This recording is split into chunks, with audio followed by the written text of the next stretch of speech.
दोस्तों नमस्कार, ये है मार्गदर्शन फॉर सिविल सर्विसेज। मैं अनुराग चौधरी। दोस्तों आज की वीडियो में आप सॉल्व करेंगे TGT, PGT, LT grade, government inter college प्रवक्ता, गवर्नमेंट डिग्री कॉलेज, उच्चतर शिक्षा असिस्टेंट प्रोफेसर और नेट जेआरएफ के लिए आर्थिक भूगोल से संबंधित महत्वपूर्ण प्रश्नों का भाग 7। इसमें हम एग्रीकल्चर यानी कृषि से संबंधित महत्वपूर्ण प्रश्नों को कंटिन्यू करेंगे। दोस्तों ये प्रश्न प्रीवियस ईयर्स पेपर्स में पूछे गए हैं, जिनके आगामी परीक्षाओं में भी पूछे जाने की संभावना है। तो आइए शुरू करते हैं आज का वीडियो। दोस्तों आज की वीडियो का पहला प्रश्न है, मलेशिया प्रसिद्ध है किसके लिए? ऑप्शंस देखते हैं। रबर की बागाती कृषि के लिए, कपास की कृषि के लिए, चाय की कृषि या गेहूं की कृषि के लिए। तो सही उत्तर है दोस्तों, मलेशिया रबर की बागाती कृषि के लिए प्रसिद्ध है।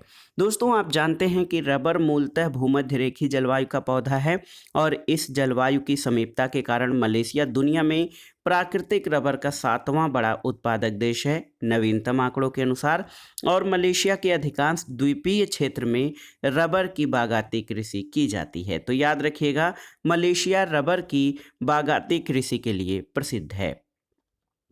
अगला प्रश्न है, निम्न में से कौन सा देश विश्व में सबसे अधिक मुलायम लकड़ी का उत्पादन करता है, जिसके कारण इसे मुलायम लकड़ी का भंडार कहा जाता है? तो उत्तर है, ये देश है कनाडा। दोस्तों कनाडा मुलायम लकड़ी का सर्वाधिक उत्पादन करता है, इसके कारण इसे मुलायम लकड़ी का भंडार कहा जाता है। और FAO year book of forest product 2018 के अनुसार 2018 में 48,965 मीट्रिक टन के उत्पादन के साथ संयुक्त राज्य अमेरिका विश्व का शीर्षस्थ मुलायम लकड़ी का उत्पादक है। इसके बाद ब्राज़ील, कनाडा, चीन, स्वीडन क्रमशः दूसरे, तीसरे, चतुर्थ और 5वें स्थान पर हैं।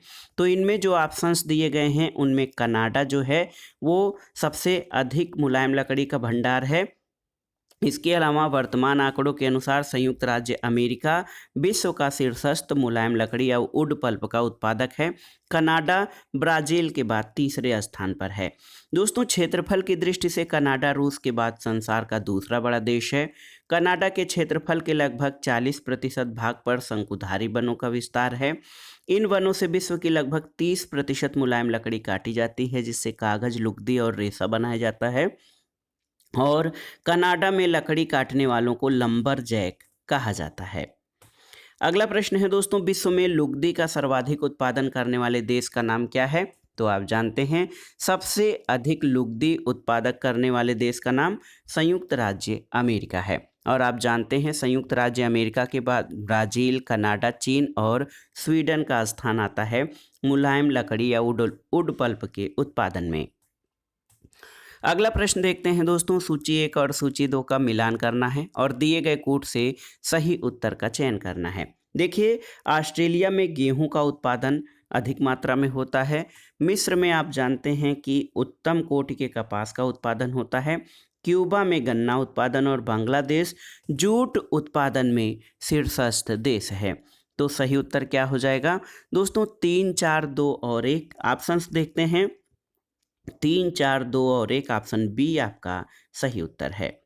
अगला प्रश्न है कि निम्नलिखित में से कौन नकदी फसल नहीं है? आपको बताना है। कपास, जूट, चाय और आलू।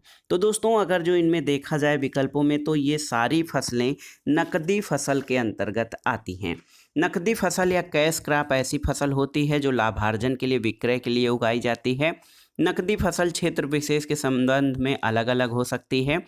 कोई फसल किसी देश में जीवन निर्वाह फसल हो सकती है, तो वही फसल दूसरे देश में नकदी फसल हो सकती है। और ये सभी फसलें कपास, जूट, चाय और आलू नकदी फसलों के उदाहरण हैं, जबकि आलू कहीं कहीं नकदी फसल के रूप में तो कहीं कहीं मात्र उपभोग के लिए उगाया जाता है। अगला प्रश्न है, निम्नलिखित में से कौन सा युग्म सही नहीं है? देखिए, कहवा ब्राज़ील, कपास मिस्र, चाय श्रीलंका और रबर मलेशिया। तो देखिए दोस्तों, इसमें से देखिए ये सभी विकल्प जो हैं ये आपके सही सुमेलित हैं, क्योंकि ब्राज़ील में कहवा का उत्पादन, मिस्र में कपास का उत्पादन, देखिए श्रीलंका चाय उत्पादन और मलेशिया रबर उत्पादन करने में अग्रणी है। तो कुल मिलाकर ये प्रमुख उत्पादक देश हैं इन फसलों के, इसलिए कोई भी ऑप्शंस इसमें से नहीं अलग किया जा सकता है जो कि गलत हो। अगला प्रश्न है, निम्नलिखित द्वीपों में कौन मसालों के लिए नहीं जाना जाता है, आपको बताना है। ऑप्शंस हैं ग्रेनाडा, टुवालू, माल्टा और मालदीव। तो सही उत्तर है ऑप्शन सी, माल्टा। माल्टा दोस्तों भूमध्य सागर का स्थित एक छोटा सा द्वीपीय देश है। इसकी राजधानी वालेटा है और माल्टा 1815 में एक ब्रिटिश उपनिवेश बना जो जहाज़ों के लिए एक स्टेशन और भूमध्य फ्लीट के लिए ब्रिटिश भूमध्य फ्लीट के मुख्यालय के रूप में कार्य करता है। यहाँ पर मसालों की खेती लगभग नहीं की जाती है, जबकि ग्रेनाडा, टुवालू और मालदीव में मसाले की खेती की जाती है। अगला प्रश्न है दोस्तों, विश्व में अंगूर की खेती, बागवानी, कोसकीट पालन यानी रेशम उत्पादन बहुत विकसित है किन क्षेत्रों में? ऑप्शंस हैं आपके मानसून क्षेत्र, उष्णकटिबंधीय उच्च भूमि, भूमध्य सागरीय क्षेत्र या पश्चिमी समुद्री तटीय क्षेत्र। तो सही उत्तर है भूमध्य सागरीय क्षेत्रों में। दोस्तों बागवानी कृषि, अंगूर की खेती और रेशम कीट पालन के लिए भूमध्य सागरीय जलवायु सर्वाधिक उपयुक्त है। अगला प्रश्न है, टैपियोक और याम उपजाए जाते हैं किस विधि द्वारा? तो सही उत्तर है दोस्तों टैपियोक और याम दोस्तों गहन कृषि के अंतर्गत उपजाए जाते हैं। गहन कृषि में एक साथ एक से अधिक फसलों को उपजाया जाता है। इसके अलावा ऐसी कृषि पद्धति में फसलों का अधिक से अधिक उत्पादन करने के लिए उपस्थित भूमि की प्रत्येक इकाई पर अधिक मात्रा में पूंजी और श्रम का उपयोग होता है। अगले प्रश्न पर आते हैं, विश्व के अधिकांश व्यापारिक पशुपालन क्षेत्रों में कौन कौन से जो हैं, देखिए भेड़ और बकरियां अधिक पाली जाती हैं, गाय और बैल अधिक संख्या में पाए जाते हैं। उपर्युक्त दोनों या ए और बी दोनों गलत हैं। तो इसमें से सही उत्तर क्या हो जाएगा दोस्तों? सही उत्तर हो जाएगा भेड़ और बकरियां अधिक संख्या में, गाय और बैल अधिक संख्या में पाले जाते हैं। तो सी ऑप्शन आपका सही उत्तर हो जाएगा, उपर्युक्त दोनों, क्योंकि विश्व के अधिकांश व्यापारिक पशुपालन के क्षेत्रों में भेड़, बकरियां, गाय और बैल अधिक संख्या में पाले जाते हैं। व्यापारिक पशुपालन में उत्तरी और दक्षिणी अमेरिका तथा एशिया में गाय, बैल यानी मवेशी की प्रधानता है, जबकि ऑस्ट्रेलिया महाद्वीप में भेड़ों की प्रधानता है। अगला प्रश्न है दोस्तों, पशुधन, रैंचन और मक्का उत्पादन भली भांति समायोजित है किस देश में? तो सही उत्तर है संयुक्त राज्य अमेरिका में। देखिए पशुधन, रैंचन और मक्का उत्पादन भली भांति संयुक्त राज्य अमेरिका में समायोजित है। अगला प्रश्न है, यूरोप का कौन सा राष्ट्र अपने कृषि और दुग्ध निर्यात में गुणवत्ता रखता है? ऑप्शंस हैं जर्मनी, डेनमार्क, स्विट्जरलैंड और इटली। तो सही उत्तर है ऑप्शन बी, डेनमार्क। दोस्तों डेनमार्क अपने कृषि और दुग्ध निर्यात में गुणवत्ता रखता है। डेनमार्क में खाद्य सामग्री तैयार करना देश का मुख्य उद्योग है और देश की अर्थव्यवस्था खेती, डेयरी फार्मिंग और सेवाओं तथा व्यापार पर आधारित है। यहाँ पर पशुओं के लिए घास उगाई जाती है। दुग्ध उद्योग बहुत ही विकसित है और मक्खन, पनीर, दूध, दही और मांस भारी मात्रा में निर्यात किया जाता है। अगला प्रश्न है दोस्तों, देखिए विश्व में ऊन का अग्रणी उत्पादक देश कौन सा है? तो यहाँ पर आप देख सकते हैं कि जब ये प्रश्न पूछा गया था तो उस समय ऑस्ट्रेलिया जो है ऊन का अग्रणी उत्पादक था, लेकिन अगर जो हम वर्तमान के आंकड़ों को देखें दोस्तों तो विश्व में चीन सबसे अधिक ऊन उत्पादक है, ऑस्ट्रेलिया दूसरे और न्यूजीलैंड तीसरे स्थान पर है वर्तमान में। अगले प्रश्न पर आते हैं दोस्तों, विश्व में मत्स्य उत्पादन में प्रथम कौन सा है, आपको बताना है। तो सही उत्तर है दोस्तों यहाँ पर देखिए ऑप्शन बी, संयुक्त राज्य अमेरिका। देखिए आप देख सकते हैं कि कुल मत्स्य उत्पादन में जो देश हैं उनको आप इस हिसाब से कर सकते हैं, जापान, संयुक्त राज्य अमेरिका, नॉर्वे और ग्रेट ब्रिटेन दिया है। तो the state of world fisheries and aquaculture 2020 के अनुसार 2018 में कुल मत्स्य उत्पादन में सबसे पहला स्थान चीन का, दूसरे पर इंडोनेशिया, तीसरे पर पेरू, चौथे पर भारत, पांचवें पर रूस, छठवें पर संयुक्त राज्य अमेरिका और सातवें पर वियतनाम है। तो यहाँ पर आप देख सकते हैं दोस्तों कि इन विकल्पों में संयुक्त राज्य अमेरिका विश्व में मत्स्य उत्पादन में प्रथम है। लेकिन आप देख सकते हैं कि ऐसे पूरे वैश्विक उत्पादन के आंकड़ों को देखें तो चीन, इंडोनेशिया, पेरू और भारत क्रम से पहले, दूसरे और तीसरे स्थान पर हैं। अगला प्रश्न है, कौन सा देश सबसे अधिक मछली उत्पादन करता है? तो यहाँ पर सब उत्तर हो जाएगा पेरू, क्योंकि देखिए पेरू का स्थान जो है वो चीन, इंडोनेशिया और पेरू तीसरे स्थान पर है। चीन पहले स्थान पर, इंडोनेशिया दूसरे और देखिए पेरू तीसरे स्थान पर है। तो यहाँ पर सही उत्तर पेरू हो जाएगा। अगला प्रश्न है दोस्तों, विश्व निम्नलिखित कथनों में कौन से सही नहीं है? पहला है, विश्व में चीन मछली का बृहत्तम उत्पादक है। बिल्कुल सही है। विश्व में चीन कोयले का बृहत्तम उत्पादक है, ये भी सही है। विश्व में चीन तांबे का बृहत्तम उत्पादक है, ये आपका सही नहीं है। और विश्व में चीन की जनसंख्या सर्वाधिक है, ये सही है। तो तांबा उत्पादन चिली में पहले स्थान पर है, चीन में नहीं। और आप जान लीजिए दोस्तों कि विश्व मिनरल प्रोडक्शन रिपोर्ट के अनुसार 2019 में कोयले उत्पादन में चीन पहले स्थान पर, भारत दूसरे और अमेरिका तीसरे पर। लौह अयस्क के उत्पादन में ऑस्ट्रेलिया के बाद चीन दूसरे स्थान पर रहा है। हीरे के उत्पादन में रूस, बोत्सवाना और कनाडा पहले, दूसरे और तीसरे स्थान पर रहे हैं।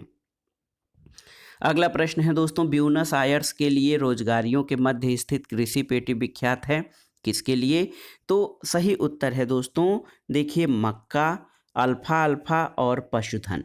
देखिए ब्यूनस आयर्स और रोजारियो के मध्य जो कृषि पेटी विख्यात है वो मक्का, अल्फा अल्फा और पशुधन के लिए। तो सही उत्तर हो जाएगा आपका ऑप्शन डी, ए, सी और डी आपके सही हैं। दोस्तों ब्यूनस आयर्स और रोजेरियो के मध्य जो कृषि पेटी है वो अल्फा अल्फा घास और पशुधन के लिए विख्यात है। अगले प्रश्न पर आते हैं, कृषि नगर विकास उपागम विकास अनुभवों पर आधारित है, किसके? अफ्रीकी देशों के, यूरोपीय देशों के, दक्षिण अमेरिकी देशों या एशियाई देशों के? तो सही उत्तर है ऑप्शन डी, कृषि नगर विकास उपागम या अप्रोच जो है वो एशियाई देशों के विकास अनुभवों पर आधारित है। और ये मेडल के विचारों से उत्पन्न हुआ, जबकि इसे सबसे पहले फ्रीडमैन और डगलस द्वारा नागोया सम्मेलन में प्रस्तुत किया गया था। अगला प्रश्न है दोस्तों, प्रमुख मत्स्य क्षेत्र यानी मछली मारने का क्षेत्र ग्रांड बैंक कहाँ पर स्थित है? तो ये प्रश्न आपको जानना चाहिए। उत्तर अटलांटिक महासागर में ग्रांड बैंक है, जो कि उत्तरी पश्चिमी अटलांटिक महासागर में है। इसके अंतर्गत संयुक्त राज्य अमेरिका के न्यू इंग्लैंड क्षेत्र और न्यू फाउंडलैंड के तटीय क्षेत्रों को शामिल किया जाता है। अगला प्रश्न है दोस्तों, मत्स्य उत्पादन का प्रमुख क्षेत्र कौन सा है?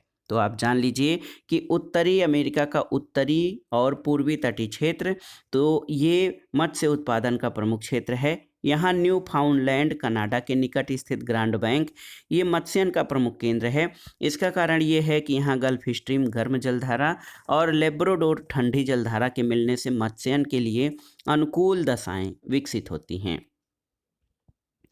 अगला प्रश्न आपसे पूछा गया है कि डागर बैंक कहाँ पर स्थित है, आपको बताना है। तो सही उत्तर है दोस्तों, डागर बैंक इंग्लैंड से पूर्व में स्थित है। और इंग्लैंड के पूर्व में उत्तरी सागर जो नॉर्थ सी है वहाँ पर डागर बैंक है और ये मछली पकड़ने के प्रमुख केंद्र के रूप में प्रसिद्ध है। वहीं कनाडा में न्यू फाउंडलैंड के निकट ग्रैंड बैंक स्थित है। अगला प्रश्न है दोस्तों, न्यू फाउंडलैंड की अधिकांश जनसंख्या लगी हुई है किस कार्य में? तो सही उत्तर है मछली पकड़ने के कार्य में न्यू फाउंडलैंड की अधिकांश जनसंख्या लगी हुई है, क्योंकि न्यू फाउंडलैंड द्वीप कनाडा के पूर्वी तट पर स्थित मत्स्यन का प्रमुख केंद्र है। अगला प्रश्न है दोस्तों, निम्नलिखित में से किसने अपने कृषि प्रादेशिकरण के उपागम में 3 जीवंत और 2 मृत्यु प्रदेशों को प्रस्तुत किया है, आपको बताना है। तो देखिए सही उत्तर आपका हो जाएगा ओ जोनासन। देखिए ऑप्शन बी आपका सही उत्तर है दोस्तों। ओ जोनासन ने अपने कृषि प्रादेशिकरण के उपागम में 3 जीवंत और 2 मृत्यु प्रदेशों को वर्गीकृत किया है।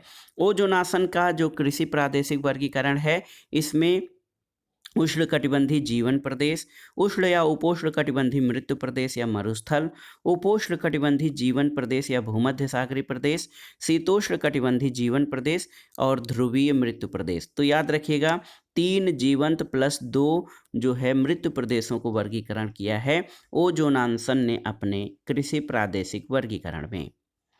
अगला प्रश्न है, कृषि भूमि प्रयोग मॉडल एक आर्थिक मॉडल है और ये किसके द्वारा बताया गया है? तो सही उत्तर है वान थ्यूनेन। देखिए, कृषि भूमि प्रयोग मॉडल एक आर्थिक मॉडल है।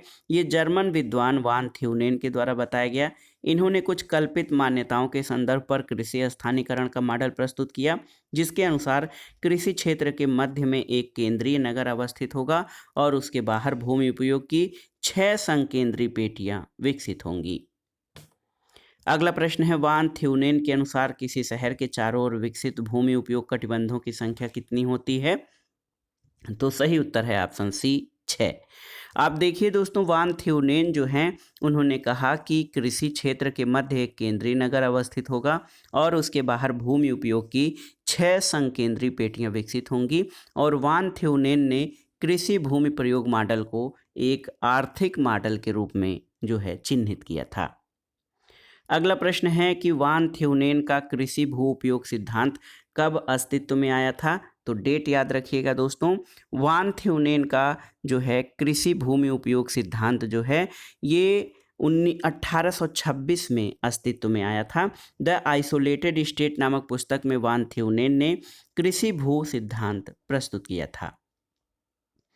अगला प्रश्न है, वान थ्यूनेन कथन कारण से संबंधित है। वान थ्यूनेन के एक नगर के चतुर्दिक कृषि मेखला क्षेत्र मॉडल के प्रत्येक मेखला क्षेत्र उन कृषि उत्पादों के उत्पादन में विशेषता प्राप्त करती है जिसमें वो सर्वाधिक उपयुक्त होती है। ये आपका सही है। कारण है कि वान थ्यूनेन ने विशिष्ट कृषि उद्यम और पशुधन के संयुक्त संचालन के लाभ की कल्पना नहीं की थी। तो दोस्तों, कथन और कारण दोनों सही है, लेकिन कारण कथन की सही व्याख्या नहीं करता है। ऑप्शन बी आपका सही उत्तर हो जाएगा। तो ये बहुत ही महत्वपूर्ण है, आप इस प्रश्न को देख लीजिएगा। अगला प्रश्न है, वान थ्यूनेन मॉडल के कृषि अवस्थिति सिद्धांत के कितने वलय होते हैं? तो सही उत्तर है 6 वलय होते हैं वान थ्यूनेन मॉडल के कृषि अवस्थिति सिद्धांत में। अगला प्रश्न है दोस्तों, वान थ्यूनेन के भूमि उपयोग मॉडल के संकेंद्रीय वृत्तखंडों का सही क्रम क्या है? तो उत्तर हो जाएगा दोस्तों, वान थ्यूनेन का जो भूमि उपयोग मॉडल है उसके संकेंद्रीय वृत्तखंडों का सही क्रम में पहले स्थान पर ट्रक फार्मिंग, दूसरे पर ईंधन के लिए जंगल, तीसरे पर सघन अन्न उत्पादन, चौथे पर अन्न खेती और पशुचारण, पांचवें पर 3 खेत प्रणाली और छठवें पर विस्तृत पशुपालन है। तो इसमें सही उत्तर हो जाएगा फल सब्जी और दुग्ध उत्पादन, जंगल और अन्न उत्पादन। ऑप्शन सी ये वान थ्यूनेन के भूमि उपयोग मॉडल के संकेंद्रीय वृत्तखंड का सही क्रम है। देखिए यहाँ पर ये पहला नगर हो जाएगा, दूसरा आपका जंगल यानी ईंधन हो जाएगा, तीसरा अन्न उत्पादन, चौथा आपका क्या हो जाएगा दोस्तों? देखिए यहाँ पर फल सब्जी उत्पादन और ट्रक फार्मिंग हो जाएगा। ये आपका चौथा जो है अन्न उत्पादन होगा। अब आइए देखते हैं दोस्तों, वान थ्यूनेन के कृषि अवस्थिति सिद्धांत की अंतिम पेटी को क्या कहा जाता है? तो सही उत्तर है दोस्तों, वान थ्यूनेन के अनुसार जो है कृषि अवस्थिति सिद्धांत की अंतिम पेटी को दोस्तों देखिए क्या कहा जाता है। ऑप्शंस हैं आपके, ईंधन की लकड़ी का क्षेत्र, गहन फसली कृषि जिसमें परती और पशुचारण हो, और पशुचारण। तो सही उत्तर है ऑप्शन डी पशुचारण वान थ्यूनेन के कृषि अवस्थिति सिद्धांत की अंतिम पेटी को कहा जाता है। अगला प्रश्न है दोस्तों, वान थ्यूनेन की कृषि भू उपयोग मॉडल में 7वीं पेटी किसको व्यक्त करती है? तो याद कर लीजिएगा, 7वीं पेटी बंजर भूमि को व्यक्त करती है। ये भूमि बेकार या बंजर होती है। अगला प्रश्न है दोस्तों, वान थ्यूनेन मॉडल में सप्तवर्षीय सस्य चक्र किससे संबंधित है? तो सही उत्तर है ऑप्शन बी चौथी पेटी से। आप चौथी पेटी के बारे में जानते हैं कि ये अन्न उत्पादन से संबंधित है और सप्तवर्षीय सस्य चक्र ये चौथी पेटी से संबंधित है वान थ्यूनेन के मॉडल में। अगला प्रश्न है, निम्नलिखित में से किसे व्हिटलेसी द्वारा संसार को कृषि प्रदेशों में विभाजित करने के लिए एक आधार के रूप में लिया गया है? ऑप्शंस हैं आपके, काश्तकारी, जोत का आकार, भूमि का स्वामित्व या फिर फसल और पशुधन साहचर्य। तो सही उत्तर है ऑप्शन डी फसल और पशुधन साहचर्य। दोस्तों, व्हिटलेसी द्वारा संसार को कृषि प्रदेशों में विभाजित करने के लिए एक आधार के रूप में फसल और पशुधन साहचर्य को लिया गया है। अगले प्रश्न पर आते हैं दोस्तों। महत्वपूर्ण प्रश्न है कि वान थ्यूनेन की कृषि अवस्थिति मॉडल को यूरोप पर लागू करने वाला भूगोलवेत्ता कौन था? ऑप्शन देखिए, एल साइमंस, ओ जोनासन, आर ओ बुकानन या डब्ल्यू बंगी। तो सही उत्तर है ओ जोनासन।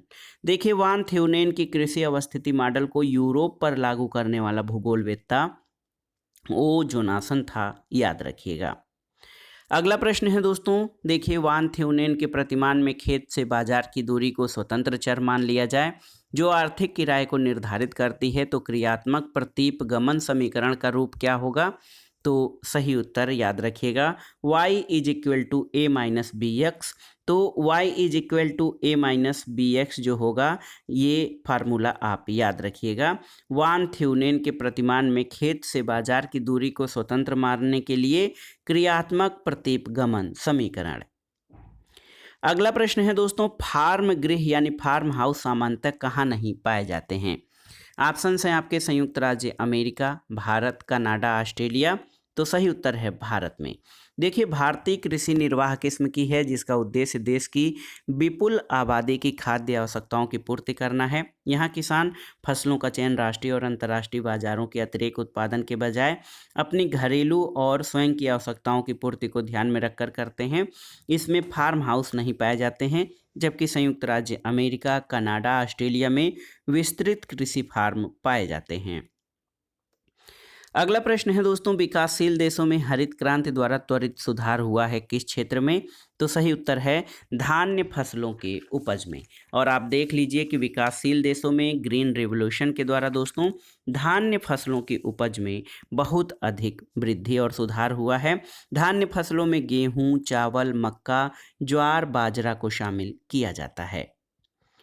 अगला प्रश्न है दोस्तों, हरित क्रांति के खोजकर्ता कौन थे? आपको बताना है। तो सही उत्तर है विलियम गॉड।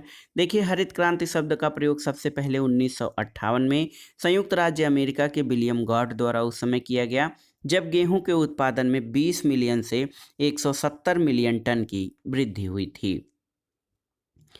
अगला प्रश्न है दोस्तों, देखिए, निम्नलिखित में से किसको कृषि क्षेत्र में हरित क्रांति का जन्मदाता माना जाता है?